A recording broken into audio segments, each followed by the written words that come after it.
முதல் வாசகம்.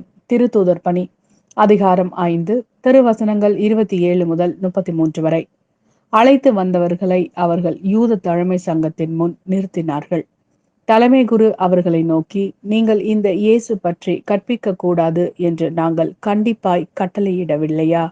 என்றாலும் எருசலேம் முழுவதும் நீங்கள் கற்பித்து வருகிறீர்கள்.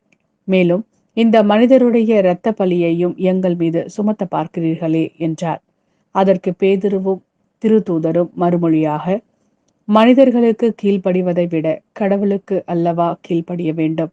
நீங்கள் சிலுவையில் தொங்க வைத்து கொன்ற இயேசுவை நம் மூதாதையரின் கடவுள் உயிர்த்தெழ செய்தார்.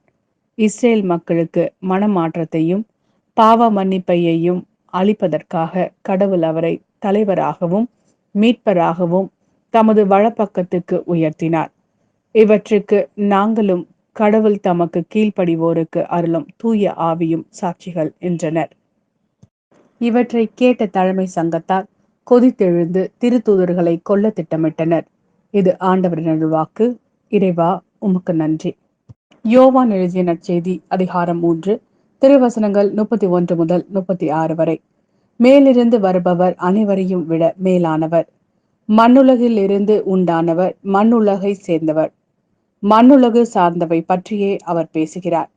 விண்ணுலகிலிருந்து வருபவர் அனைவருக்கும் மேலானவர். தாம் கண்டதையும் கேட்டதையும் பற்றியே அவர் சான்று பகர்கிறார். எனினும் அவர் தரும் சான்றை எவரும் ஏற்றுக்கொள்வதில்லை.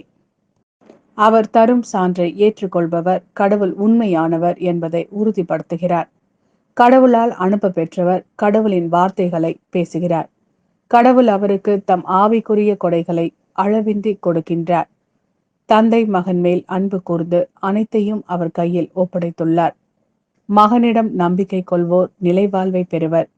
நம்பிக்கை கொள்ளாதோர் வாழ்வை காண மாட்டார். மாறாக கடவுளின் சினம் அவர்கள் மேல் வந்து சேரும்.